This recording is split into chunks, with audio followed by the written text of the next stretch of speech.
G'day guys, Shane Beaumont from Haven Property. Today I just want to give you a bit of a snapshot. It's happening in the market. It's not quite the end of financial year, but I think it's really important with how much noise out there in the market to give you what is happening on the ground.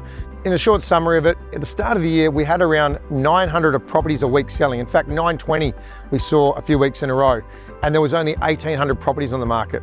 Right now, you're looking at around 5,300 properties, and on average, we're seeing 600 to 700 properties selling a week.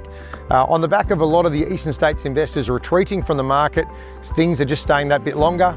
That added into the budget, obviously talk of capital gains, negative gearing situation, and also interest rate rises. So basically, if you look at the median house price in Perth ring at 930, the same buyer at the start of the year, on the back of 2 interest rate rises, their borrowing capacity has dropped by about 50 grand, and we're starting to see that reflect in some of the pricing.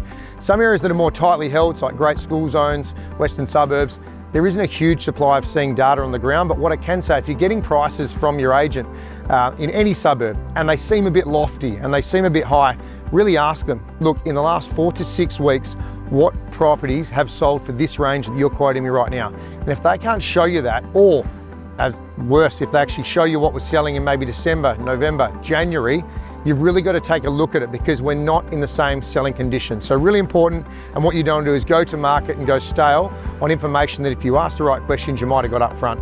So the other thing to note is in the rental space, we expect if those people moving to Perth aren't buying, because there is a gap, the rental market we're going to see tighten. That's just what we think. So expect to see stabilisation in rental prices and still strong demand again in those hot school zones or hot suburbs. Just a snapshot, end financial is just around the corner and we'll give you more information, but that's what's happening in the market right now.